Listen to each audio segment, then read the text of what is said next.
Good evening all of you. Once again आप सभी का स्वागत है आज के सेशन में। 8 बजे क्लास लेंगे, 8 बजे क्लास होगी, इस बात की चर्चाएं कल आपके साथ करके गया था और ठीक टाइम से 8 बजे मैं आ चुका हूं आज के सेशन को शुरुआत करने के लिए। साथियों, कल तक की क्लास में हम लोगों ने, एक बार आप में से जो भी स्टूडेंट अभी क्लास में जुड़े हैं लाइव, वो फटाफट से मुझे ये बताएं कि आपके पास जो है मेरी वॉइस आ रही है कि नहीं आ रही है। ठीक है ना? यस मनीता, आप एक बार कमेंट करके बताएं कि वॉइस आ रही है या नहीं आ रही है। गुप्त प्रशासन पढ़ रहेंगे आज, क्योंकि कल गुप्तों का पॉलिटिकल जो इतिहास था, राजनीतिक जो इतिहास था, उसको पूरे तरीके से हम लोग कंप्लीट कर चुके थे। तो आइए आज के सेशन की शुरुआत करते हैं गुप्त प्रशासन से। आज का हमारा कॉन्सेप्ट रहेगा गुप्त प्रशासन। देखिए, गुप्त प्रशासन में एक चीज तो आपको समझनी होगी। गुप्तों से पहले हम एक विस्तृत प्रशासन देख करके आए हैं और वो विस्तृत प्रशासन जो है वो था मौर्यों का। मौर्यों ने एक बड़े स्तर पर एक नौकरशाही भारत में पहली बार विकसित की थी। अब दोनों का जब कंपैरिजन करते हैं तो हमें स्टार्टिंग मौर्यों से ही करनी है, जहां मौर्य प्रशासन कैसा था? केंद्रीयकृत था। केंद्रीयकृत था। वहीं गुप्त प्रशासन कैसा हुआ करता था? गुप्त प्रशासन विकेंद्रीकृत हुआ करता था। ये बात सबसे पहले आपको कंपैरिजन विकेंद्रीकृत हुआ करता था मैं लिख करके मत चलनी है, मान करके चलनी है कि जहां पर क्लियर है सर वॉइस? ठीक है मनीता, थैंक यू। तो मैं बात कर रहा हूं गुप्तों के प्रशासन की। तो गुप्तों से पहले हमने एक प्रशासन पढ़ा, किसका? मौर्यों का। और मौर्यों ने अपने समय पर मौर्य प्रशासन में पहली बार विस्तृत नौकरशाही दिखाई देती है। पहली बार क्या दिखाई देता है? विस्तृत नौकरशाही दिखाई देती है। विस्तृत नौकरशाही दिखाई देती है। अब देखने वाली बात क्या है उसको समझिएगा दोस्तों। यहां पर गुप्तों का प्रशासन विकेंद्रीकृत क्यों था? क्योंकि गुप्त जो है सामंतवाद को बढ़ावा देने में मतलब आगे थे। यानी कि गुप्त जो प्रशासन चलाते थे उस प्रशासन में सामंतवादी गुण हुआ करते थे। यानी कि गुप्तों का प्रशासन विकेंद्रीकृत था। और यहां पे बात करेंगे मौर्यों के प्रशासन की, तो ये प्रशासन कैसा था? एकदम से केंद्रीकृत हुआ करता था। अब गुप्तों का जो प्रशासन है उसको सबसे पहले फर्स्ट ऑफ ऑल हम डिवाइड करेंगे केंद्रीय प्रशासन में। किसमें? केंद्रीय प्रशासन में। ठीक है। केंद्रीय प्रशासन के नीचे जस्ट आपका आएगा क्या? प्रांतीय प्रशासन। ठीक है, प्रांतीय प्रशासन आएगा।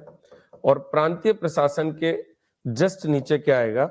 नगर या जिले लेवल का प्रशासन। ठीक है, हाँ। और उसके बाद में गांव का प्रशासन, है ना, ग्राम प्रशासन। तो 3 से 4 तरीके से अपन लोग इसको डिवाइड करके चलेंगे।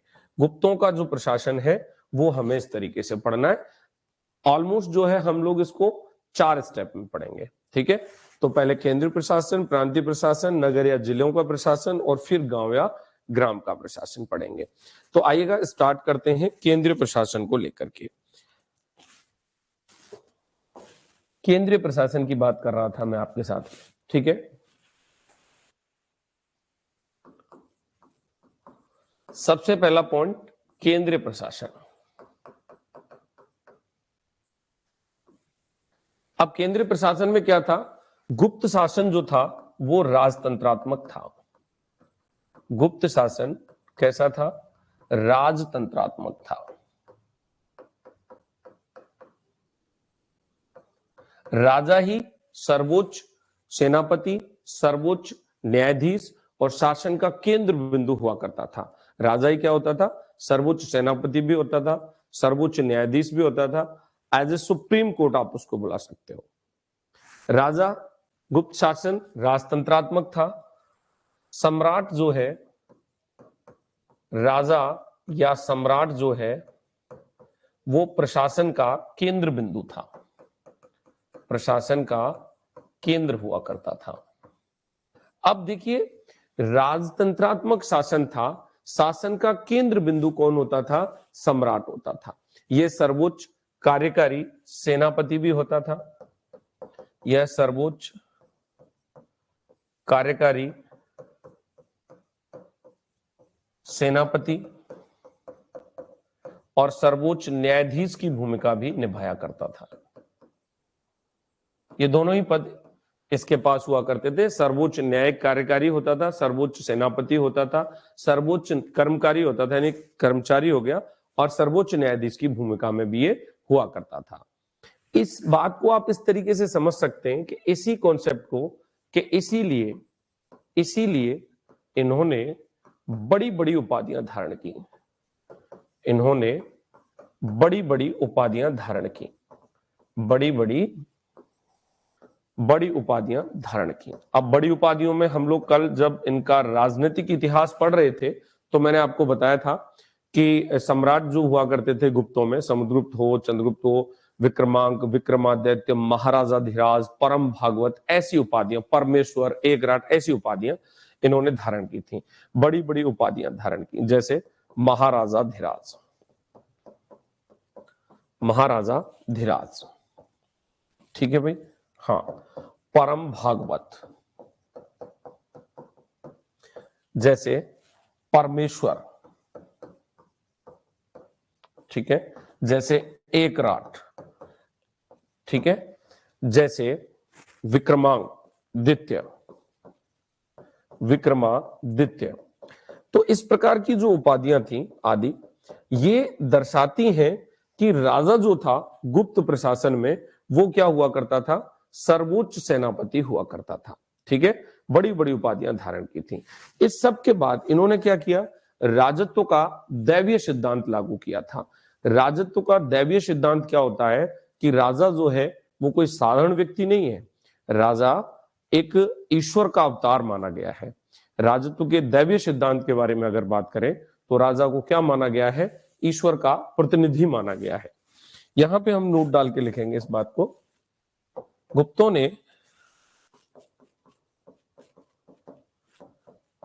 ने राजत्व का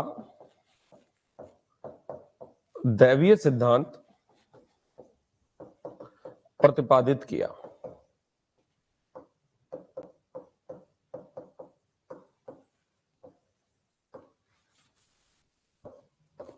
गुप्तों ने राजत्व का क्या प्रतिपादित किया, दैवीय सिद्धांत प्रतिपादित किया कि राजा कोई आम आदमी नहीं है। दैवीय सिद्धांत का मतलब क्या हो गया, राजा ईश्वर का प्रतिनिधि माना गया है पृथ्वी पर, राजा कोई आम आदमी नहीं है। गुप्त शासक अपनी इस दैवीय उत्पत्ति में भी विश्वास रखते थे, इसलिए उन्होंने अपने आप को विष्णु का अवतार भी घोषित करने का प्रयास किया है। गुप्त शासक अपने दैवीय उत्पत्ति में विश्वास रखते थे, अपनी दैवीय उत्पत्ति में विश्वास रखते थे।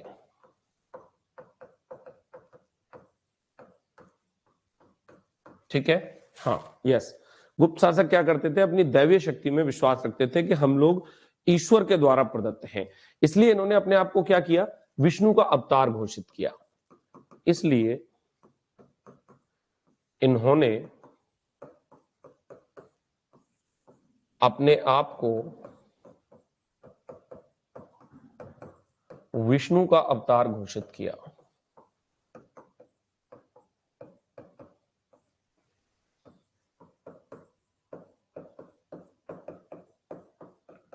क्या किया, विष्णु का अवतार घोषित कर दिया कि राजा ईश्वर का प्रतिनिधि है और विष्णु का अवतार इन्होंने घोषित किया। ये बात इससे भी सिद्ध होती है कि इन्होंने परम भागवत एवं परमेश्वर जैसी बड़ी बड़ी उपाधियां भी धारण की थी, यानी परम दैवत तथा परम भागवत जैसी उपाधियां, परम दैवत एवं परम भागवत जैसी उपाधियां धारण की थी।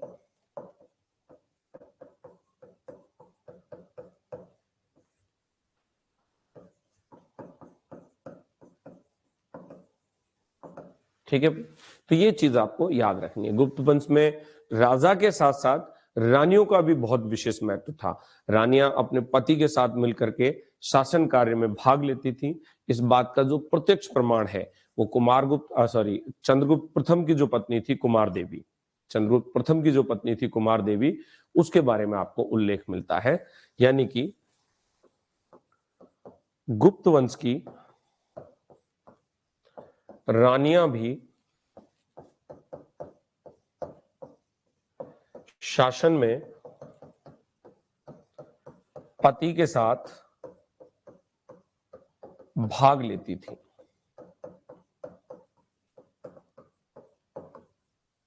गुप्त वंश में रानी भी शासन में पति के साथ भाग लेती थी।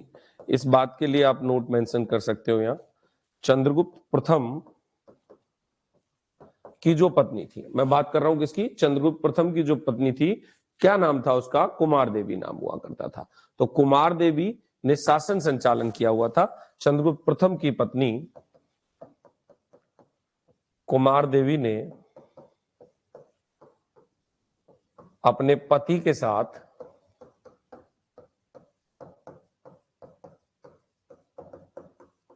शासन संचालित किया हुआ था।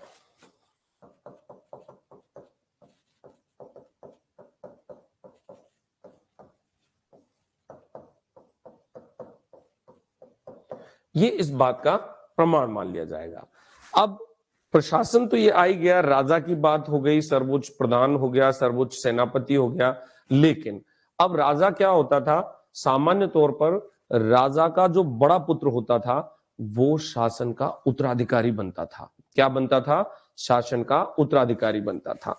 क्या बात कर रहा हूं मैं आपसे कि राजा का बड़ा पुत्र शासन का उत्तराधिकारी होता था।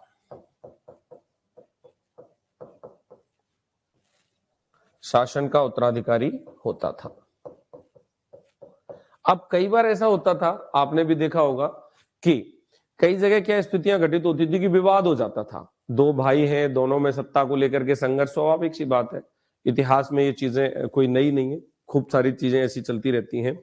अब ऐसी स्थिति में अगर कोई विवाद हो गया, क्या हो गया, राजा का बड़ा लड़का उत्तराधिकारी बनेगा और इस बड़े लड़के पर उत्तराधिकार जो है, इस बड़े लड़के के उत्तराधिकार में होता था। लेकिन अगर विवाद है, लेकिन विवाद की स्थिति में क्या होता था, विवाद की स्थिति में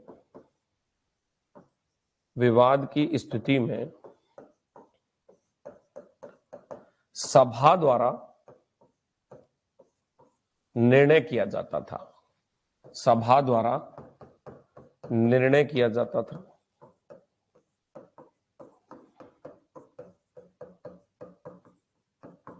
सभा द्वारा क्या किया जाता था, निर्णय किया जाता था। और सभा के जो सदस्य होते थे उनको सभेय कहा गया है। क्या कहा गया है, सभेय।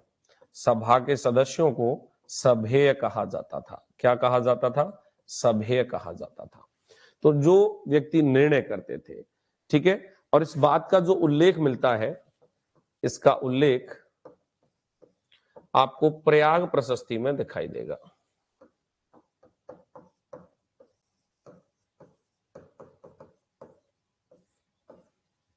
कहां मिलता है, इसका उल्लेख मिल जाता है आपको प्रयाग प्रशस्ति में। तो यहां तक की बातें सही चल रही हैं, एक बार कमेंट करो। और आप लोग या तो फिर लाइव क्लास लेने का फायदा ही क्या होता है, कभी कभी बातचीत भी कर लिया करो, है, चुप तरीके से क्लास लेते रहते हो, कमेंट्स कर लिया करो, पूछ लिया करो चीजें अगर आपके समझ में नहीं आती हैं तो। बताओ क्यों भाई।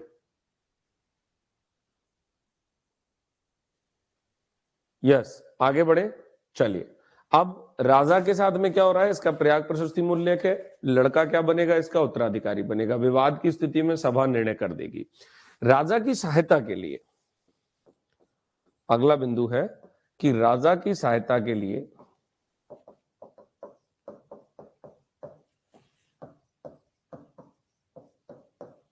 एक मंत्री परिषद हुआ करती थी।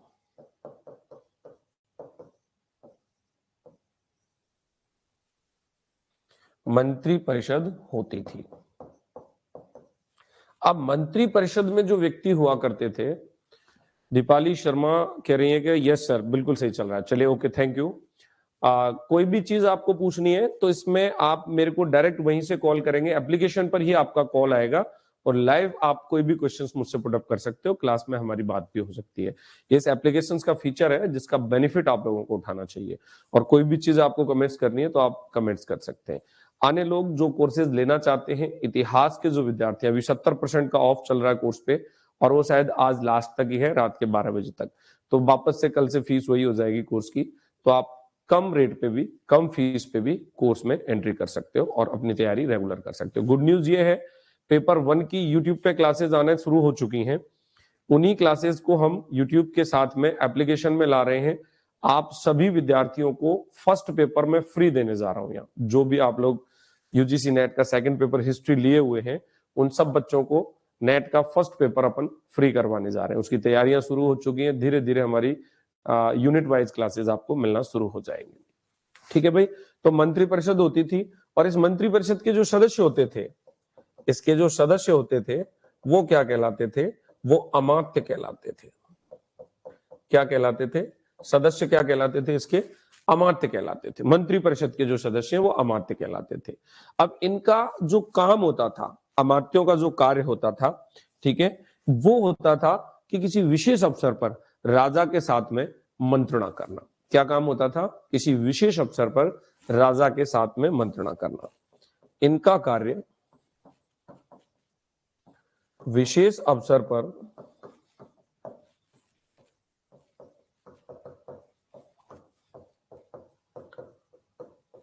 राजा के साथ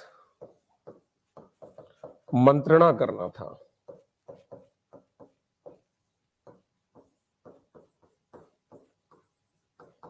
राजा के साथ क्या काम होता था? विशेष अवसर पर ये लोग मंत्रणा किया करते थे। अब होता क्या था, बात आ गई इस अमात्य के पद की। तो इसमें दो चीजें होती थी अमात्य के पद के लिए। एक तो वो सैनिक कार्य में निपुण होना चाहिए, ठीक है, अमात्य को सैनिक कार्य जरूरी था। और दूसरी एक चीज और थी कि ये ब्राह्मण वर्ग से चुने जाते थे। मंत्रियों की स्थिति में अगर मैं बात करूं तो जो मंत्री थे आपके, वो ब्राह्मण वर्ग से चुने जाएंगे।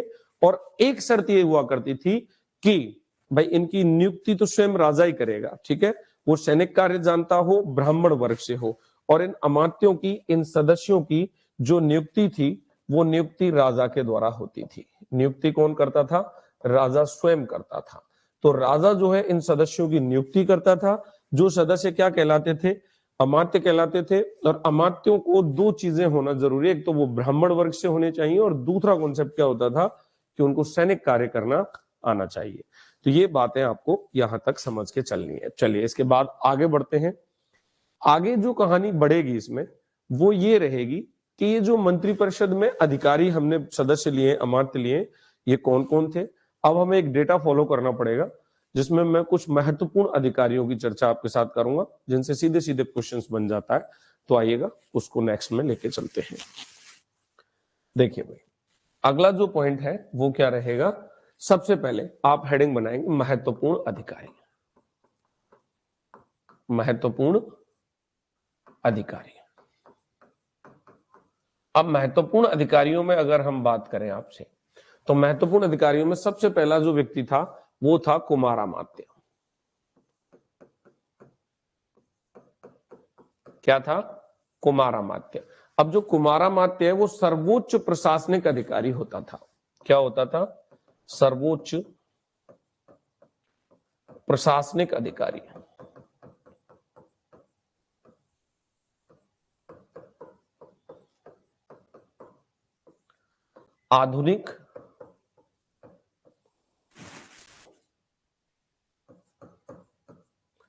आधुनिक आईएएस की भांति, आधुनिक जो आईएएस काम करता है, जिला कलेक्टर, जिला मजिस्ट्रेट वाला जो पोस्ट होता है, उस पोस्ट की भांति होता था। और इस सर्वोच्च प्रशासनिक अधिकारी, इसका कार्यालय जो है, इसका कार्यालय अधिकरण कहलाता था। इसका कार्यालय क्या कहलाता था? अधिकरण कहलाता था। सेकंड नंबर पर जो व्यक्तित्व था इसमें, वो था संधि विग्राहक। क्या था? संधि विग्राहक। यह आधुनिक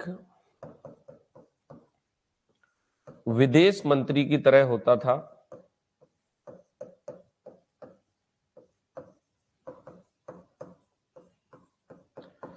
युद्ध एवं शांति का मंत्री,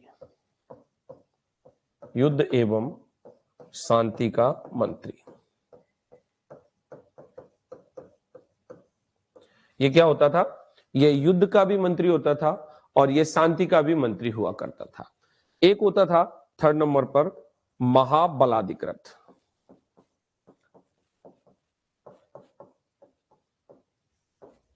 महाबलाधिकृत की बात करें तो ये सर्वोच्च सेनापति हुआ करता था। क्या होता था? सेनापति होता था। सर्वोच्च सेनापति को हमने क्या नाम दे दिया? महाबलाधिकृत नाम दे दिया। इसके अलावा कुछ और अधिकारी भी इसमें मिलेंगे, जैसे महादंड नायक था, जिसे हम लोग क्या कहते थे? महादंड नायक। 4थे नंबर पर महादंड नायक। महादंड नायक मुख्य सेना न्यायाधीश होता था। मुख्य न्यायाधीश होता था।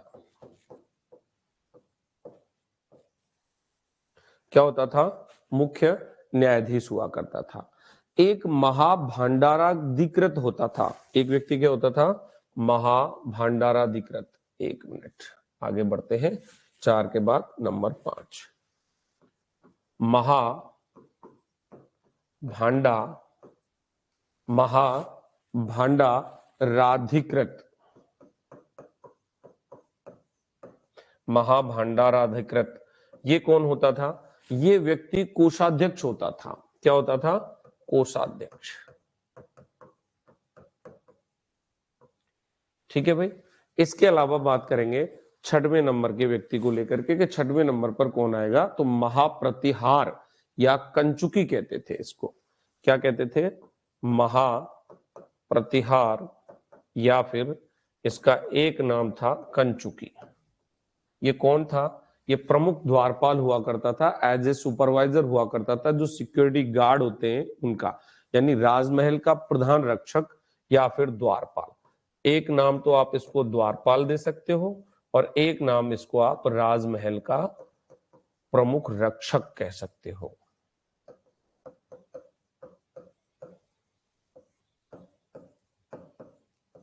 क्या कह सकते हो? राजमहल का प्रमुख रक्षक कह सकते हो। 7वें नंबर पर था दंडपासिक। दंडपासिक जो अधिकारी था वो एज ए एक तरीके से प्रधान पुलिस अधिकारी होता था। प्रधान पुलिस अधिकारी था।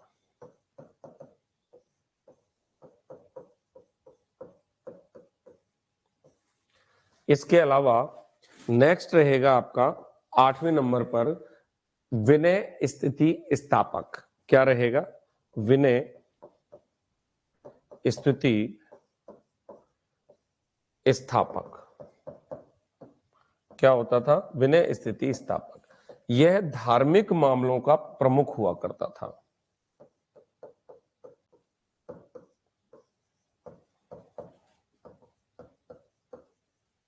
कौन होता था? यह धार्मिक मामलों का प्रमुख व्यक्ति हुआ करता था।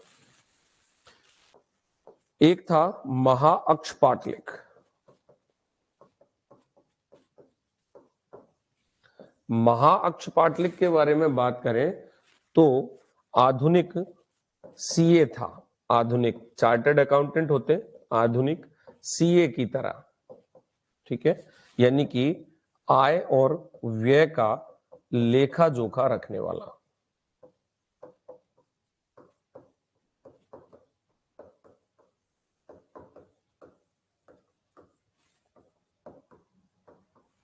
आय और व्यय का लेखा जोखा रखने वाला ये व्यक्ति हुआ करता था।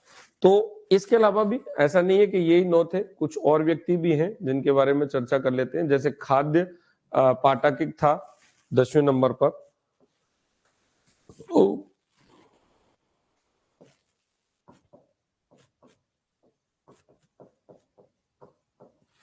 ये व्यक्ति क्या करता था, इसका काम होता था प्रधान रसोइये का, प्रधान रसोइया। किसका? सम्राट का। यानी ये सम्राट का प्रधान रसोइया होता था। भाई खाना बनाएगा, ये इसके हाथ में रहेगा, खाने पीने का पूरा सिस्टम जो है। एक ध्रुवाधिकरण था, 11वें नंबर पे बात करते हैं, ध्रुवाधिकरण।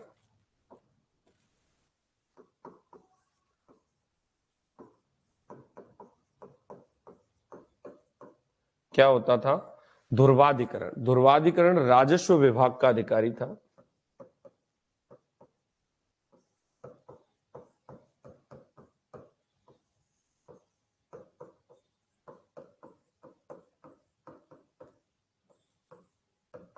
ये किसका अधिकारी था? राजस्व विभाग का अधिकारी था।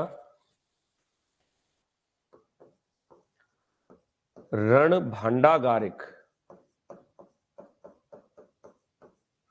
ये कौन होता था? यानी कि सैनिक सामग्री का प्रबंधन करने वाला प्रमुख अधिकारी। सैनिक सामग्री का प्रबंधन करने वाला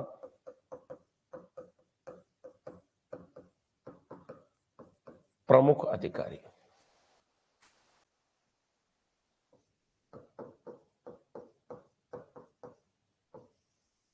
क्या होता था? सैनिक सामग्री का प्रबंधन करने वाला प्रमुख अधिकारी होता था। विनय स्थिति संस्थापक। नाम में एक तो हमने विनय स्थिति स्थापक समझा था और एक संस्थापक है, दोनों में अंतर है। वो धार्मिक मामलों का प्रमुख था और ये व्यक्ति प्रमुख शिक्षा अधिकारी होता था। कौन होता था? प्रमुख शिक्षा अधिकारी।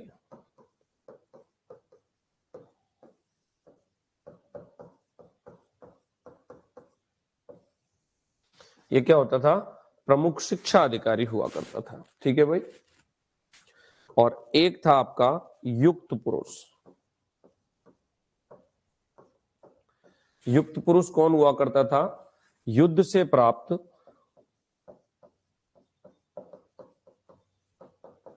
सामग्री का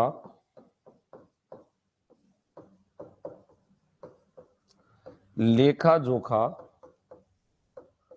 रखने वाला व्यक्ति।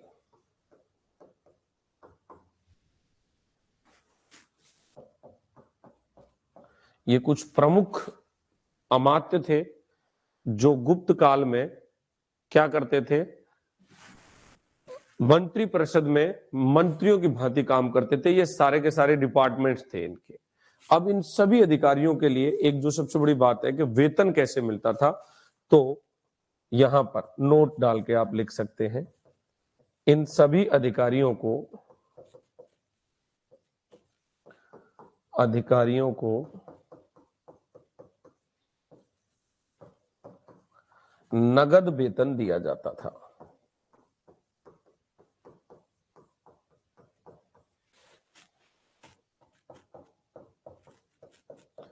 कैसे वेतन दिया जाता था? नगद वेतन इनको दिया जाता था। तो ये हमारा केंद्रीय प्रशासन था। क्या था? हमने केंद्र में देखा सर्वोच्च शक्ति राजा के पास होगी, रानी भी शासन में जो है हाथ बटाएगी। इसके अलावा उसका जो सबसे बड़ा पुत्र होता था, जो राजकुमार होता था, वो उत्तराधिकारी रहेगा।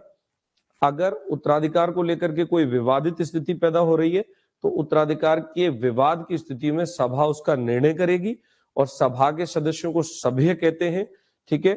इसके अलावा विशेष परिस्थितियों में राजा अपनी मंत्रणा के लिए एक मंत्री परिषद रखता था, अपने डिपार्टमेंटों को चलाने के लिए, अपने विभागों को चलाने के लिए एक मंत्री परिषद रखता था। इन सभी मंत्रियों की नियुक्ति राजा स्वयं करता था। ये लगभग मैंने आपको 14 प्रकार के व्यक्ति लिखाए हैं। ये 14 प्रकार के एक तरीके से डिपार्टमेंट थे।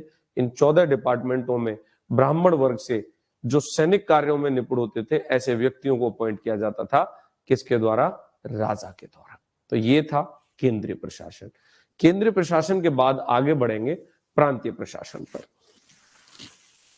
प्रांतीय प्रशासन की कंडीशन क्या थी? देखिए, बात कर लेते हैं।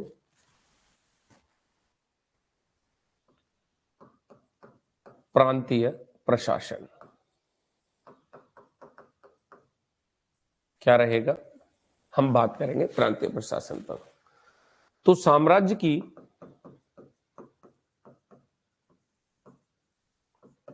सबसे बड़ी इकाई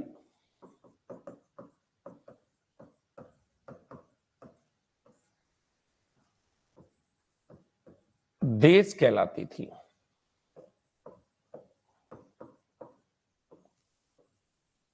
क्या कहलाती थी? देश कहलाती थी। साम्राज्य की सबसे बड़ी जो इकाई हुआ करती थी वो देश कहलाती थी। इसी देश के बारे में अगर बात करें तो इसके अन्य नाम प्रदेश, भोग, अवनी या भुक्ति भी प्राप्त होते हैं। ठीक है, इसके देश कहलाती थी और इसके अन्य नामों पे अगर मैं बात करूं, अन्य नाम प्रदेश, भुक्ति, अवनी, यानी कि सबसे बड़ी जो इकाई है वो क्या कहलाएगी?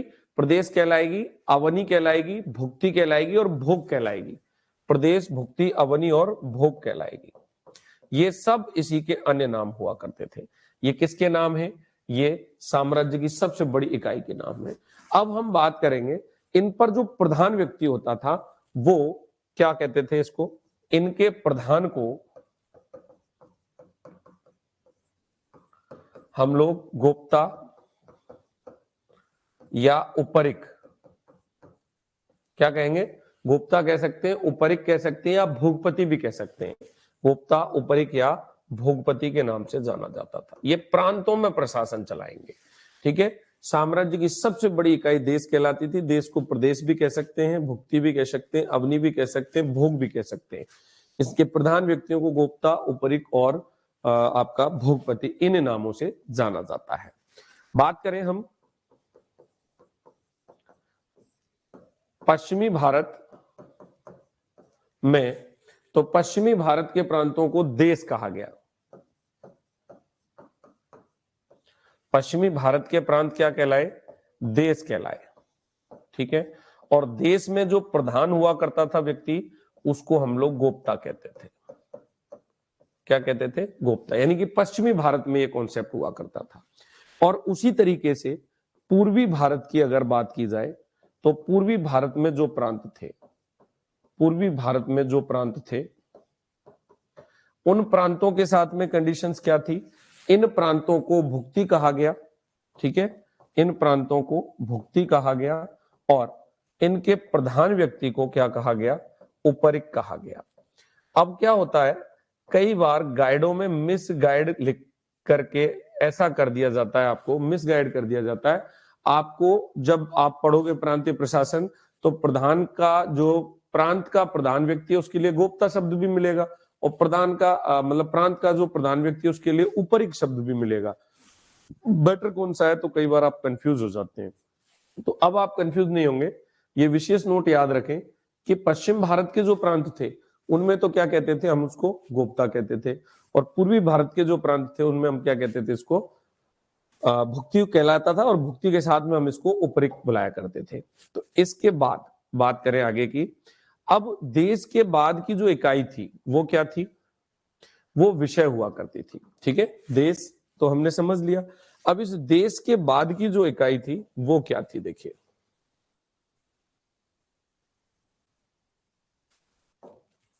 ठीक है भाई, ठीक है, इस देश के बाद की इकाई, देश के बाद की इकाई, इस देश के बाद की इकाई क्या कहलाएगी? आपको ये बात याद रखनी है। ये इकाई विषय कहलाती थी जो आज के समय के जिले के समान होती थी। ये इकाई विषय कहलाती थी। क्या कहलाती थी? विषय कहलाती थी, जो आधुनिक जिले के समान हुआ करती थी। कैसी होती थी? आधुनिक जिले के समान हुआ करती थी। इसका जो प्रमुख होता था जिले के समान होती थी और इसका जो प्रमुख होता था, प्रमुख को हम लोग क्या कहते थे? विषयपति कहते थे। क्या कहते थे? विषयपति कहते थे। किसका प्रधान हो गया? विषयपति। इस विषय का प्रधान हो गया। प्रधान व्यक्ति कौन हो गया? विषयपति। विषयपति विषय का प्रधान हो गया, यानी जिले का प्रधान हो गया। ठीक है। हाँ, प्रशासन जो था यहां पर जिले में भी विषय यानी जिले में प्रशासन जिला परिषद की भांति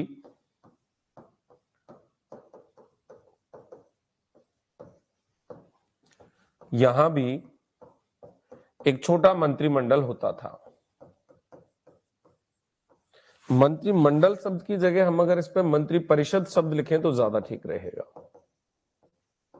क्या होता था, एक मंत्री परिषद होती थी और उस मंत्री परिषद के आधार पर जिले का जो अधिकारी होता था विषयपति, वो अपना काम करवाता था। इसके बाद एक विशेष नोट डाल के आप लिखेंगे इसमें। इस नोट के जरिए आपको क्या समझना है कि ये जो जिला परिषद के सदस्य होते थे, ठीक है, इनके बारे में बात कर रहा हूं। जिला परिषद के सदस्य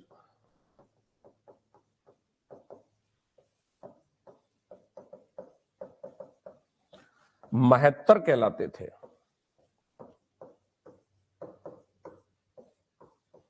क्या कहलाते थे? जिला परिषद के सदस्य क्या कहलाते थे? महत्तर कहलाते थे। ठीक है।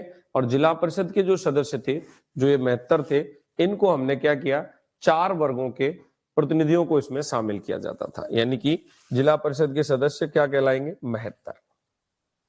अब इसमें यानी कि महत्तर कौन होंगे? निम्नलिखित 4 वर्गों के प्रतिनिधियों को शामिल किया गया। इसमें निम्नलिखित 4 वर्गों के प्रतिनिधियों को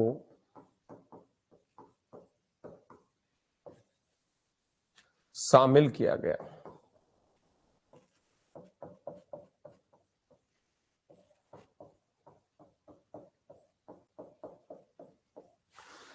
कितने वर्गों के प्रतिनिधियों को शामिल किया गया था? 4 वर्गों के प्रतिनिधियों को शामिल किया गया था। अब वो 4 वर्ग कौन कौन से थे? पहला था नगर श्रेष्ठी। ठीक है, आगे बात कर लेते हैं इस पर। पहला था नगर श्रेष्ठी। अब ये नगर श्रेष्ठी कौन था भैया? तो नगर श्रेष्ठी उद्यमपतियों का प्रमुख होता था, यानी व्यापारियों का उद्योगपतियों का प्रमुख। आप कह सकते हैं उद्योगपतियों का प्रमुख।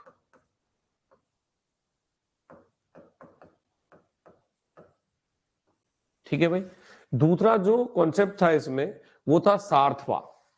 सार्थवा कौन होते थे? ये व्यापारिक काफिलों को प्रमुख होते थे, तो व्यवसायियों का प्रधान इसको कह सकते हैं। व्यवसायियों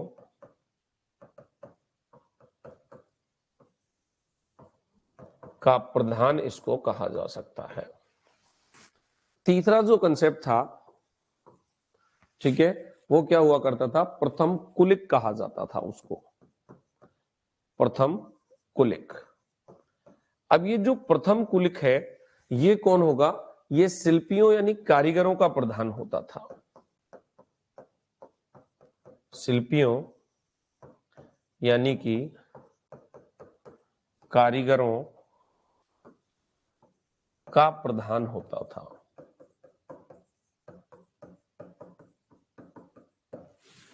शिल्पियों का प्रधान होता था, कारीगरों का प्रधान होता था। ठीक है भाई। और चौथा कौन बच गया इसमें? चौथा था प्रथम कायस्थ। क्या था? प्रथम कायस्थ हुआ करता था। इसको आप लिपिकों का प्रधान कह सकते हैं, यानी कि हिसाब किताब रखने वाला।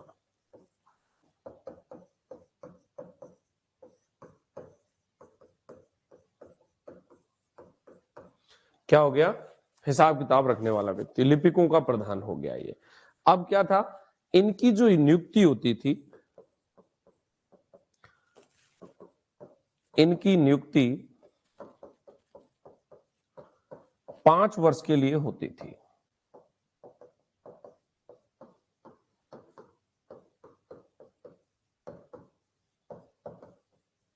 कितने वर्ष के लिए होती थी इनकी नियुक्ति?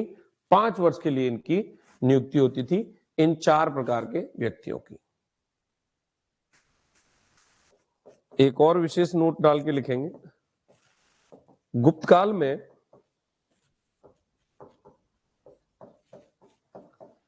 हिसाब किताब रखने के लिए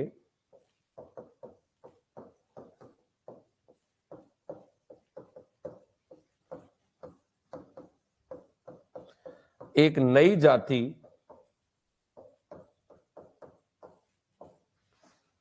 कायस्थ का उल्लेख हुआ, प्राप्त होता है, या कायस्थ का प्रादुर्भाव दिखाई देता है। एक नई जाति आ गई, कायस्थ। कौन सी जाति आ गई? कायस्थ जाति आ गई। कब की बात की मैंने? गुप्त काल की। तो इस काल में हिसाब किताब रखने के लिए एक कायस्थ जाति का उदय हुआ। ठीक है, नई जाति कायस्थ का उदय हुआ। ठीक है भाई। अब जो कायस्थ है, इसका शब्द का सर्वप्रथम जो प्रयोग है, ये प्रश्न पूछा जाता है आपसे, याद रखने वाली बात है इसमें। कायस्थ शब्द का प्रथम उल्लेख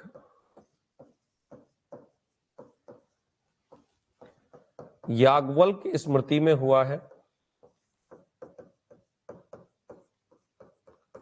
जबकि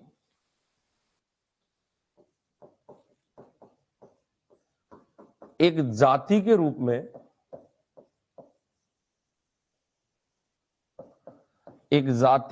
में कायस्थ शब्द का उल्लेख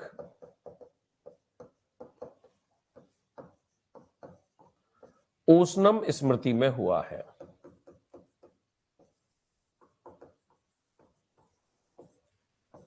कहां पर हुआ है? ओशनम स्मृति में हुआ है। तो ओशनम स्मृति और याज्ञवल्क स्मृति दोनों ही याद रखनी है, काफी इंपॉर्टेंट हो जाएंगी। ठीक है, ओशनम स्मृति में मिलता है। इसके बाद बात करेंगे स्थानीय जो प्रशासन था, ठीक है, वो दो भागों में डिवाइड हुआ करता था। स्थानीय प्रशासन, इसके बाद यानी कि हमने केंद्रीय प्रशासन पढ़ लिया, और केंद्रीय प्रशासन के बाद में हमने प्रांतीय प्रशासन की भी बात कर ली। अब इसके बाद अगला जो कंसेप्ट चलेगा आपका, वो चलेगा किसका? स्थानीय प्रशासन का। तो देखिए स्थानीय प्रशासन कैसे आ जाएगा।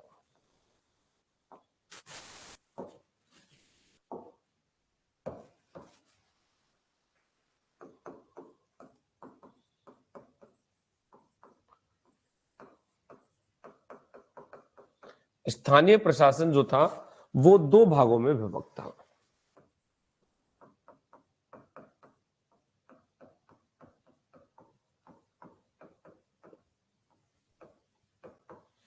दो भाग कौन कौन से थे?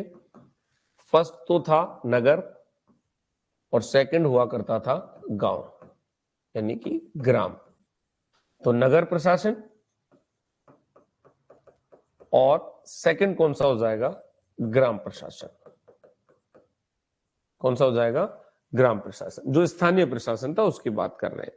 नगर को यहां पर पुर शब्द से कह करके संबोधित किया गया।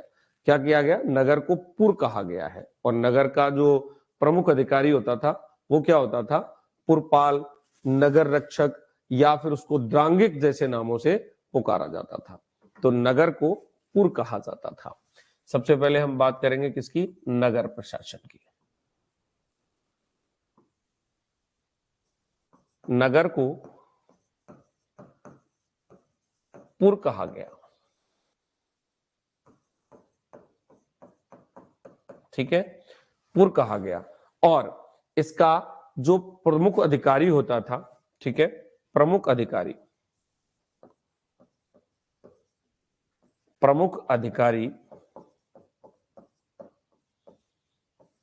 वो नगरपाल। ठीक है, क्या कहेंगे उसको आप लोग? नगरपाल कहेंगे। नगरपाल के अलावा उसको आप पुरपाल भी कह सकते हैं। ठीक है, उसको आप नगर रक्षक भी कहते हैं। पुरपाल, नगर रक्षक, एवं एक शब्द और मिलता है जो काफी इंपॉर्टेंट है, द्रांगिक। ये बहुत इंपॉर्टेंट है। तो नगरपाल, पुरपाल, नगर रक्षक एवं द्रांगिक कहते थे। ठीक है, अब क्या था, प्रत्येक जो विषय होता था, मैंने बताया जिले की भांति, उस विषय के अंतर्गत क्या कई सारे गांव आते थे। ठीक है, हाँ, इसमें बात करें तो प्रत्येक विषय में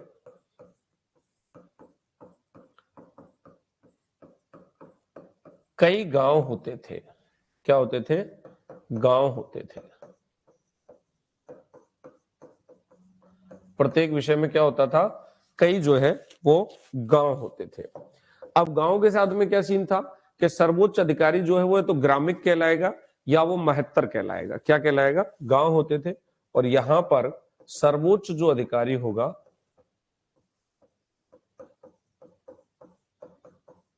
वो ग्रामिक या महत्तर कहलाता था। और महत्तर मैंने आपको किन के लिए बताया है? जो जिला परिषद सदस्य थे वो भी महत्तर हुआ करते थे। ठीक है, महत्तर होता था। इनकी सहायता के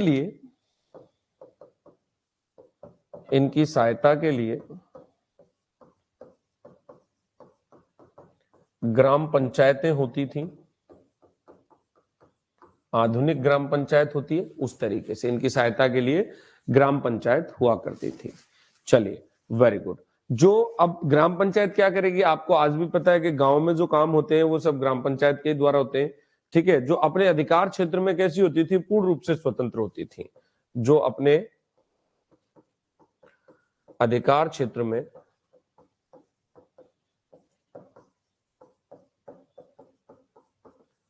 पूर्ण रूप से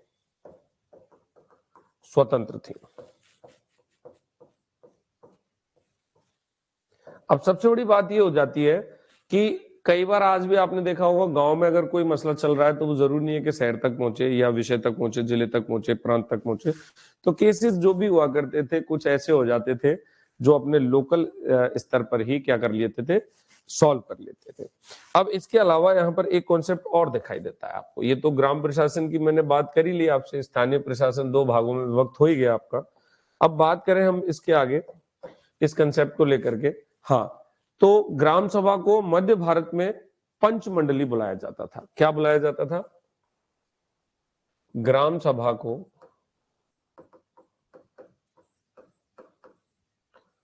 मध्य भारत में क्या कहा गया है?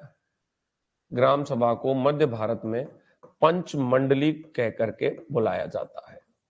याद रखना, इंपॉर्टेंट फैक्ट्स होते हैं ऐसे, इंपॉर्टेंट करके लिखेंगे। कई बार पूछ ली जाती है इस तरीके की चीजें कि पंचमंडली से क्या आशय है। और बिहार का जो क्षेत्र था, बिहार स्पेशली बिहार क्षेत्र में इनको जनपद कहा गया है। बिहार क्षेत्र में इन्हें जनपद कहते थे। क्या कहते थे? बिहार क्षेत्र में इनको हम लोग जनपद कहते थे। ठीक है, ये हम ग्राम प्रशासन और नगर प्रशासन दोनों को लेकर के चल रहे हैं। और कई जब गांव मिल जाते थे तो उन गांवों का जो समूह होता था उसको पैठ कहा जाता था। ठीक है, नोट डाल के लिखेंगे। कई गांव के समूह को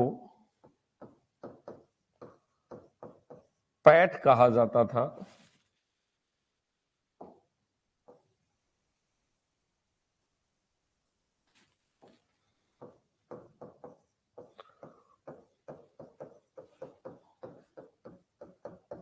कई गांव के समूह को क्या कहा जाता था?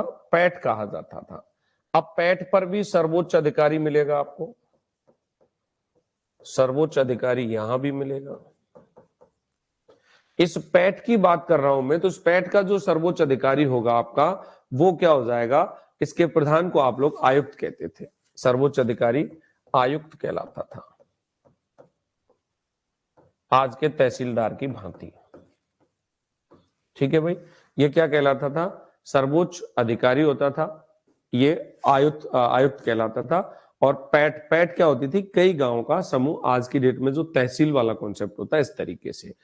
कहीं कहीं इसे मतलब वीथी का भी साक्ष्य मिलता है। अर्थात एक तरीके से ये कह सकते हैं कि ग्राम पंचायत मतलब पैठ का मतलब तो पंचायत कौन सी है, जैसे आज कई गांव एक पंचायत में आते, तो पैठ को आप पंचायत समझेंगे, और कई पैठों को मिलाकर के एक शब्द बनता था वीथी, वीथी को तहसील कहेंगे हम लोग, क्या कहेंगे, ये तहसील की तरह नहीं होगा, है ना, यहां लिखेंगे कई पैठों को मिलाकर के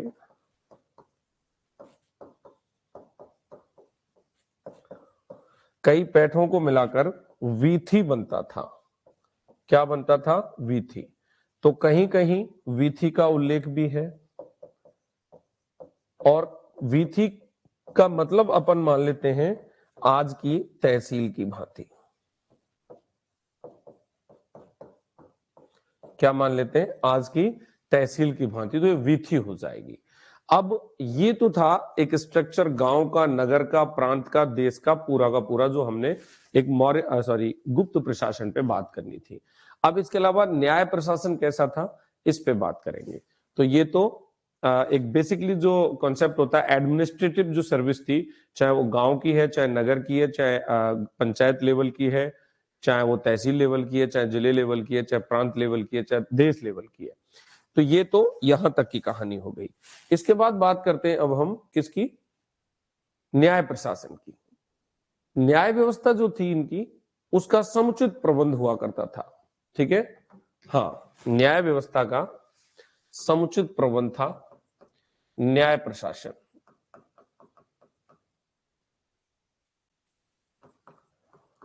न्याय व्यवस्था का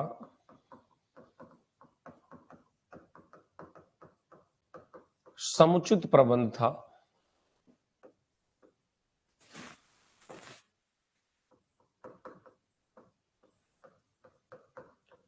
न्याय व्यवस्था का समुचित प्रबंध था, और राजा जो है वो सर्वोच्च क्या होता था, न्यायाधीश होता था। राजा सर्वोच्च न्यायाधीश होता था,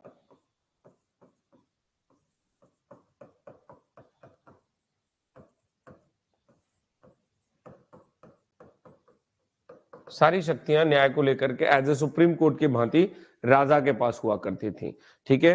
और इसके साथ में एक मुख्य न्यायाधीश होता था, मुख्य न्यायाधीश होता था, राजा के साथ में प्लस होगा, यानी कि साथ में काम नहीं करेंगे। अगर कोई ऐसा मैटर है जो इस मुख्य न्यायाधीश से सॉल्व नहीं हो रहा, तो वो मैटर राजा के पास जाएगा, हाई कोर्ट के बाद जैसे आप सुप्रीम कोर्ट में जाते हैं, उस तरीके की कहानी, ठीक है। तो एक मुख्य न्यायाधीश होता था जिसको महादंड नायक के नाम से जाना जाता था। किस नाम से जाना जाता था, एक मुख्य न्यायाधीश होता था जिसे महादंड नायक के नाम से जाना जाता था। इस समय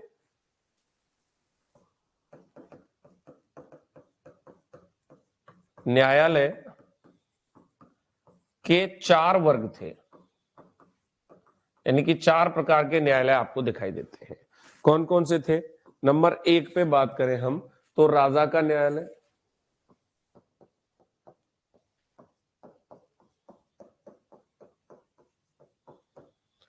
नंबर 2 पर बात करें हम तो एक होता था दूत न्यायालय, दूत आते थे ना बाहर से, उनके लिए। और तीसरे नंबर पे बात करें तो एक होता था श्रेणी न्यायालय, क्या होता था, श्रेणी न्यायालय। ये जो श्रेणी न्यायालय था ये व्यापारियों के लिए हुआ करता था,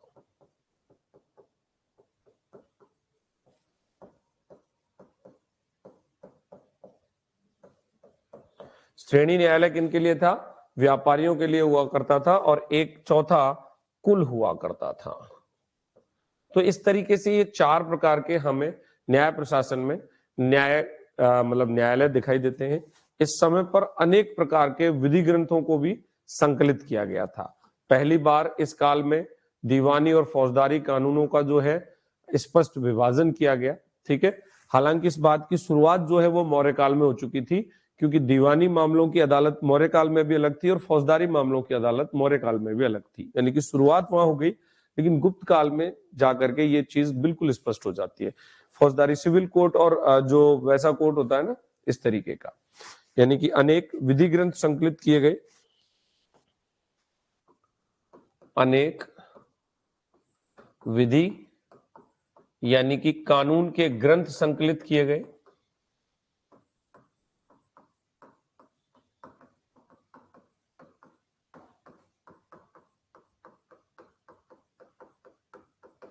ठीक है, और स्पष्ट रूप से प्रथम बार स्पष्ट रूप से दीवानी एवं फौजदारी न्यायालयों का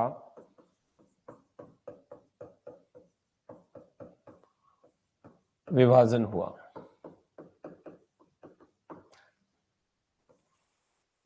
हालांकि यह शुरुआत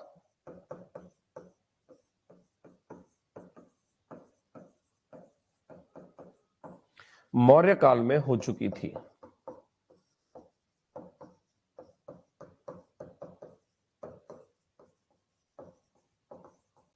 हालांकि यह शुरुआत मौर्य काल में हो चुकी थी। जल्द ही हमारा एंसेंट का ये कोर्स समाप्त हो रहा है और अभी इस गुप्त को पढ़ने के बाद अपन हर्षवर्धन पे बात करेंगे और फिर डायरेक्टली इस्लाम का उदय लेंगे। इस्लाम का उदय लेके अरबी आक्रमण दिखा करके मैं फटाक से दिल्ली सल्तनत पहुंच जाऊंगा। तो अब क्लासेस मैंने कह दिया आपसे रेगुलर होगी और अपन टॉपिक को कंप्लीट करने का प्रयास करेंगे। जैसे आज के उसमें हमने प्रशासन पढ़ना है तो गुप्तों को प्रशासन एक दिन में कर देंगे। पिछली जो क्लासेस गई हैं वहां हालांकि एक ही क्लास होनी चाहिए थी, बट वो दो हो गई क्योंकि एक में हमने सोर्स पढ़े, एक में हमने पॉलिटिकल हिस्ट्री पढ़ी। आपको भी टुकड़ों में पढ़ने में आनंद आएगा। और एक में हमने क्या पढ़ा, प्रशासन पढ़ लिया। एक में हम क्या पढ़ेंगे, इनकी आर्ट एंड कल्चर पढ़ लेंगे। और एक क्लास में इनका समाज और इनकी आर्थिक स्थिति उसी में आ जाएगी समाज में, जिसमें धार्मिक स्थिति, आर्थिक स्थिति, सामाजिक स्थिति, तीनों स्थितियां आ जाएंगी। तो दो क्लास इसकी और बचेंगी। उसके बाद हम वर्धन वंश पढ़ेंगे। वर्धन वंश मोस्टली 2 क्लास का रहेगा और उसके बाद में आपका डायरेक्टली टॉपिक आ जाएगा प्री मिडवल का, इस्लाम का उदय और अरबी आक्रमण। ठीक है भाई, तो इसके बाद बात करते हैं प्रशासन की। न्याय प्रशासन हमने देख लिया, सैन्य प्रशासन और बचा। ठीक है, हाँ, तो सैन्य प्रशासन पे बात करें। सैन्य प्रशासन, अगला कॉन्सेप्ट क्या रहेगा, सैन्य प्रशासन। राजा के पास स्थायी सेना थी। ठीक है, और प्रमुख सेनापति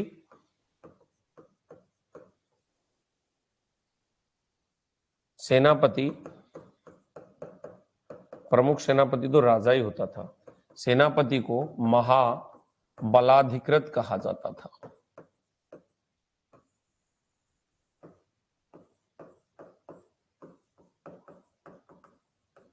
क्या कहा जाता था, महाबलाधिकृत कहा जाता था। राजा के पास एक स्थायी सेना हुआ करती थी। सैन्य विभाग का जो प्रमुख कह सकते हैं इसको, या सेनापति कह सकते हैं। सेनापति के अलावा आप इसको इस नाम से भी जानेंगे, यह सैन्य विभाग का प्रमुख भी हो सकता था। बात एक ही हो जाती है। और प्रमुख सेनापति तो अगर आपसे पूछा जाता है तो वो राजा ही माना जाएगा। सेना के 4 भाग थे। ठीक है, सेना के 4 भाग थे। नंबर 1 पदाती सेना अर्थात पैदल सेना। ठीक है, नंबर 2 रथ सेना। नंबर 3 अश्वारोही सेना। और नंबर 4 पे क्या बच गया, आपने देखा होगा कि गज सेना यानी हाथी सेना जो होती है वो नंबर 4 पे आ जाएगी। ठीक है, 4th नंबर पे क्या हो जाएगी, गज सेना। ये 4 प्रकार की सेना हुआ करती थी। न्याय प्रशासन के बाद में सैन्य प्रशासन की बात की है। एक शब्द मिलता है चमूय, क्या मिलता है, चमूय। और एक शब्द मिलता है कटुक, कटुक या महापीलुपति। तो चमूय जो व्यक्ति था, यानी कि मैंने बात की चमूय, ये चमूय जो शब्द है ये किसके लिए आता था, ये पैदल सेना की छोटी टुकड़ी होती थी। क्या होती थी, पैदल सेना की छोटी टुकड़ी।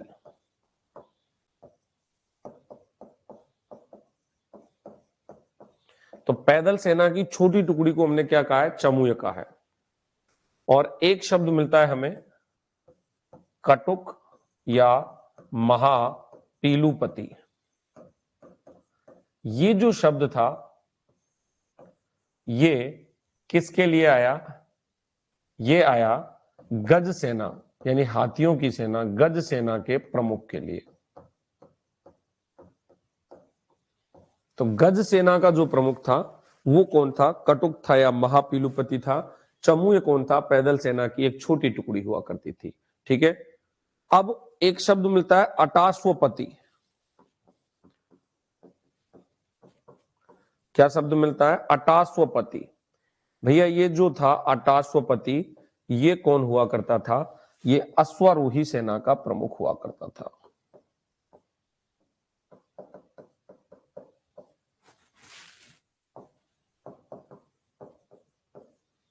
क्या होता था? अश्वारोही सेना का प्रमुख होता था। चाट एक शब्द मिलता है, चाट। चाट कौन थे? चाट साधारण सैनिक हुआ करते थे। तो साधारण सैनिकों को हम लोगों ने क्या नाम दे दिया? चाट। एक शब्द और मिलता है दूत। ठीक है, दूत। दूत कौन थे? ये गुप्तचर वाले कर्मचारी थे। क्या हुआ करते थे? गुप्तचर वाले कर्मचारी क्या हुआ करते थे? दूत हुआ करते थे। तो ये क्या हो जाएगा? आपका सैन्य प्रशासन। और एक भट या भाट शब्द भी मिलता है, यहां लिख देता हूं, भट या भाट शब्द मिलता है। ये जो थे वो साधारण पुलिस अधिकारी थे, साधारण पुलिस अधिकारी। तो पूरा कॉन्सेप्ट मैंने आपके सामने स्पष्ट कर दिया कि किस तरीके से ये कॉन्सेप्ट काम करेगा। ठीक है, चलिए, वेरी गुड। अब बात करते हैं इसमें जो गुप्तकालीन समाज था या गुप्तकालीन जो राजस्व था वो कहां से आता था। गुप्तकालीन जो आय के स्रोत हुआ करते थे। ठीक है, ये तो प्रशासन आपने समझ लिया। अब प्रशासन को चलाने के लिए भी तो कुछ चीजों की आवश्यकता पड़ेगी।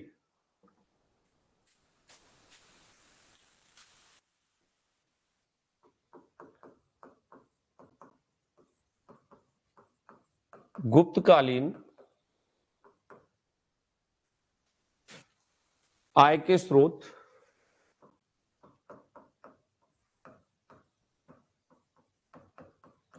या राजस्व कहां से मिलता था, ये बात हम पढ़ेंगे। हमारा अगला टॉपिक इस पे डिपेंड करेगा। प्रशासन पे मैंने बात कर ली। तो सामान्यतः भूमि पर राजा का अधिकार था।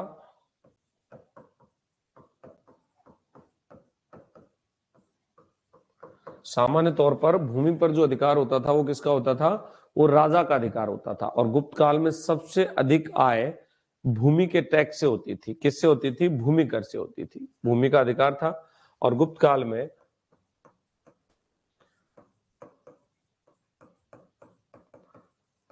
आय का सर्वाधिक स्रोत भूमि कर था।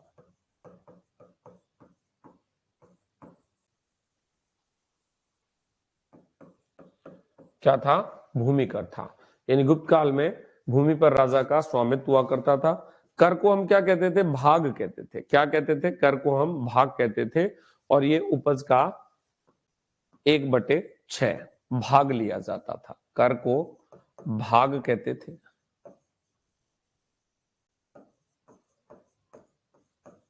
और यह भाग जो है वो 1/6 वसूल किया जाता था।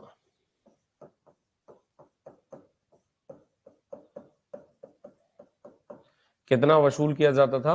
1/6 भाग लिया जाता था। ठीक है,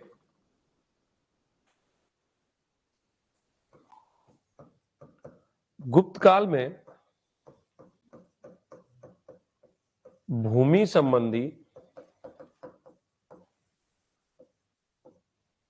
करों की संख्या में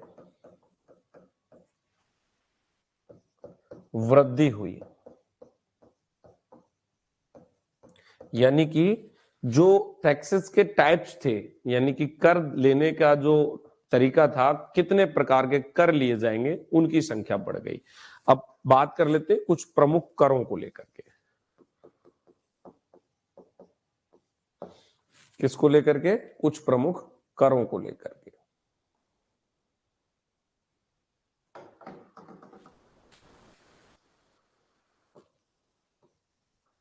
कुछ प्रमुख कर यानी कि टैक्सेस। सबसे पहला तो भाग था। क्या था? भाग था। सॉरी, भाग तो हमने भूमि कर ले लिया, भोग था। क्या था? भोग था। ये था राजा को भेंट स्वरूप प्रदान किए जाने वाला टैक्स।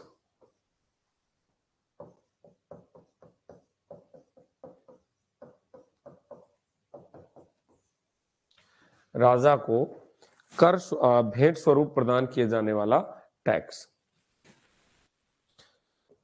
उद्रंग व उपकर, दो कर ये दिखाई देंगे आपको। एक तो दिखाई देगा उद्रंग और एक दिखाई देगा उपकर। उपरिकर कहेंगे इसको, उपरिकर। ठीक है, उपरिकर। ये भी दो कर थे, उद्रंग और उपरिकर। दोनों प्रकार के भूमि से संबंधित कर थे।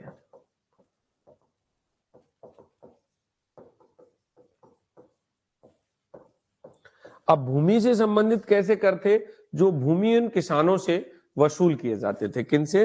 भूमि से संबंधित कर थे जो भूमिहीन किसानों से वसूल किए जाते थे।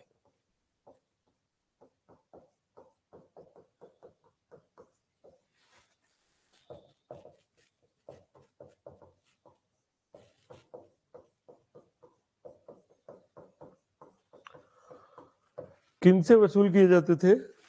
भूमिहीन किसानों से वसूल किए जाते थे। एक शुल्क था जो कि सीमा कर हुआ करता था।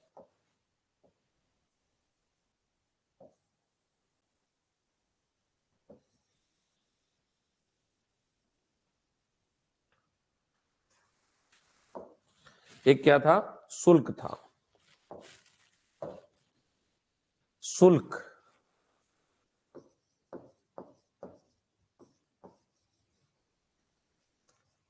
शुल्क जो है वो आपका क्या होता? सीमा यानी बिक्री की वस्तुओं आदि पर लगने वाला कर। सीमा कर तथा बिक्री आदि की वस्तुओं पर लगने वाला कर।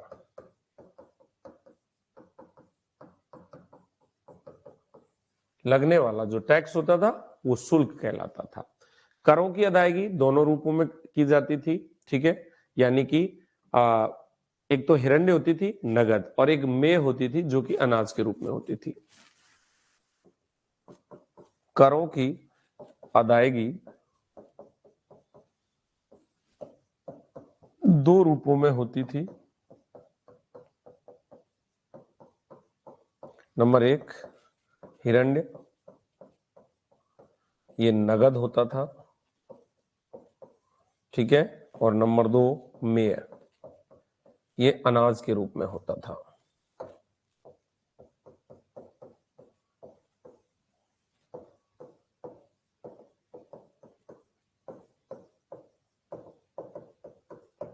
तो हिरण्य और मेह। ठीक है,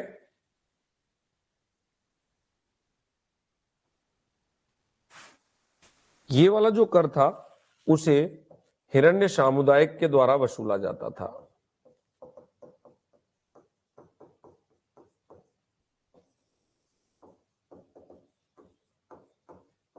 और ये वाला जो कर था उसे औद्रांगिक,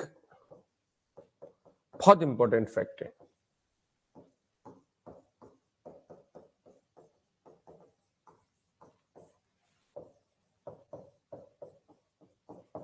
और द्रांगिक के द्वारा वसूला जाता था। तो दो प्रकार के टैक्सेस यहाँ, मतलब टैक्सेस को लेने के जो है वो तरीके दो तरीके के हुआ करते थे। मंदिरों और ब्राह्मणों को दान में जो भूमि दी जाती थी उसे अग्रहार कहा जाता था। ये कॉन्सेप्ट भी मैं यही ऐड कर देता हूं। इस काल में मंदिरों एवं ब्राह्मणों को कर मुक्त भूमि दी जाती थी।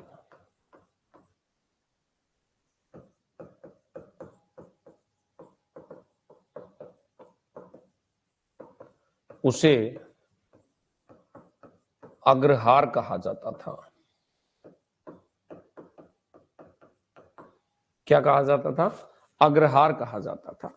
और यह भूमि कैसी होती थी? कर मुक्त होती थी। गुप्त काल में क्या हुआ? व्यापारियों और शिल्पियों के बीच संगठन हुआ करते थे। अलग से संगठन हुआ करते थे जिन्हें निगम, पूग, गण या श्रेष्ठी के नाम से जाना जाता था। नेक्स्ट ले लेते। गुप्त काल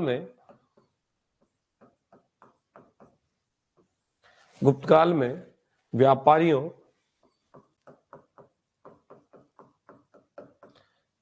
एवं शिल्पियों के संगठन होते थे। ये लगभग 4 प्रकार के थे। ठीक है, हाँ, संगठन होते थे, 4 संगठन थे। नंबर 1 पे बात करेंगे तो निगम हो जाएगा। नंबर 2 पर बात करें तो पूग हो जाएगा। नंबर 3 पर बात करें आपका तो आपका हो जाएगा क्या? श्रेणी। और नंबर 4 पर बात करें आपसे तो हो जाएगा क्या? गण। तो ये 4 प्रकार के व्यापारिक संगठन थे। कैसे थे? व्यापारिक संगठन।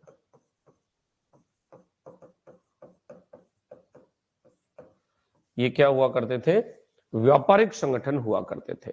इनको भी आपको थोड़ा सा समझ के चलना है। आज तो क्लास आपकी 1 घंटे से ज्यादा हो गई अप्रोक्स जो है।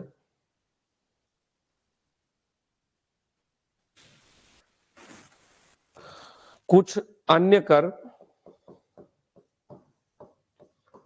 जो गुप्त काल में वसूले जाते थे।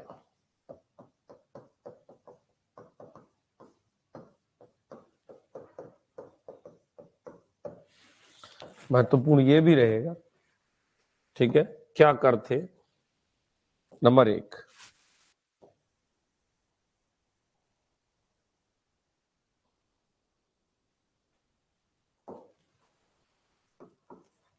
ऐसे कर जो हमने बात की, इन सभी करों के अलावा भी कुछ और कर वसूले जाते थे, जैसे भूतोवात प्रत्यय। भूतोवात प्रत्यय ये एक कर था। अब ये किस बात पर वसूला जाएगा? ये नशीली वस्तुओं पर लगाया जाने वाला कर था। नशीली वस्तुओं पर लगाया जाने वाला कर था। क्या था? नशीली वस्तुओं पर लगाया जाने वाला कर था।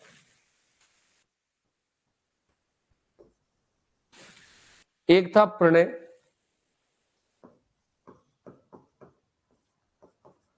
ग्रामवासियों पर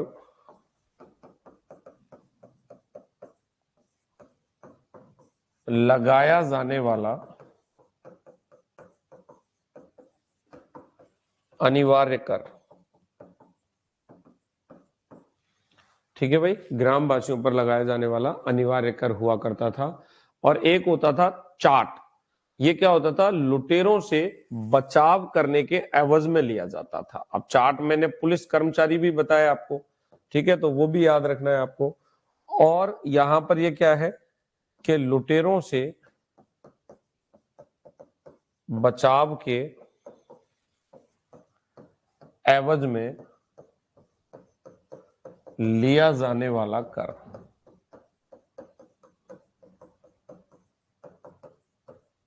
क्या हो जाता था? चाट हो जाता था। तो कुछ अन्य प्रकार के कर भी इस काल में आपको दिखाई देते हैं। याद क्या रखना है, मैंने आपको बताया था, कुछ रिमेंबर पॉइंट्स मैं आपको लिख देता हूं यहां पर।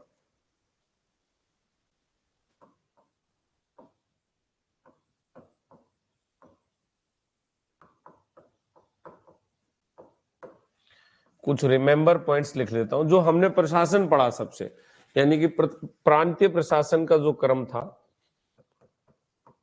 प्रांतीय प्रशासन का जो क्रम था,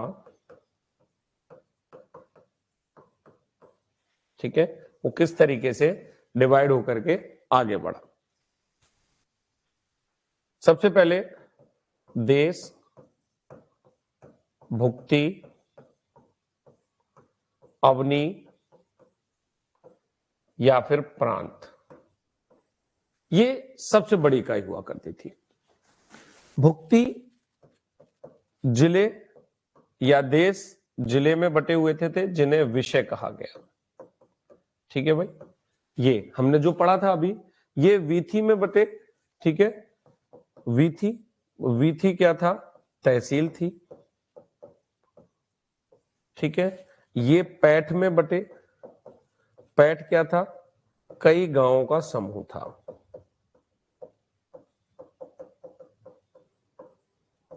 और पैठ के बाद अगली इकाई आ जाएगी क्या, आपकी गांव आ जाएगी। सबसे नीचे क्या हुआ करता था, गांव हुआ करता था, ग्राम हुआ करता था। नीचे क्या आ जाएगा, ग्राम या गांव होता था। तो ये पूरा एक कंसेप्ट था जो हमने इस मौर्य प्रशासन में आज की क्लास में कंप्लीट करने का प्रयास किया है। अब देखो, इसके बाद हम जो अगला कंसेप्ट पढ़ेंगे वो गुप्तकालीन सामाजिक व्यवस्था पढ़ेंगे, और हमारा जो अगला कंसेप्ट रहेगा वो कल की क्लास में करेंगे। आगे की बात नेक्स्ट क्लास में करेंगे, और नेक्स्ट क्लास में कल करेंगे हम लोग गुप्तकालीन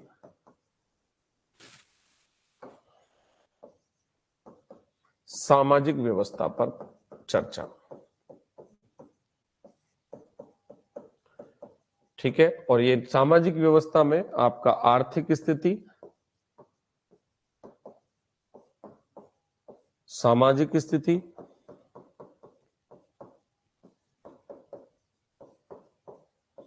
और आपकी धार्मिक स्थिति, तीनों आ जाएंगे कवर होकर के। इन तीनों को कवर करेंगे एक क्लास में कल की डेट में। उसके बाद में आर्ट एंड कल्चर की एक क्लास लेकर के इस कंसेप्ट को आगे बढ़ाने का प्रयास करेंगे। 1.25 घंटे की क्लास हो गई, 1.5 घंटे हो गए, 1 घंटा 17 मिनट हो गया लगभग, 9:30 हो गए। देखो 8 बजे स्टार्ट की थी तो 1.5 घंटे हो गए। अब 1.5 घंटे लिए तो 2 घंटे भी लेंगे, 2.5 घंटे भी करेंगे। पेपर से पहले प्रयास करते हैं जल्दी जल्दी से आपके इस कोर्सेज को कंप्लीट कराने का। Thank you so much, good night सबके लिए। कल मुलाकात करेंगे 8 बजे।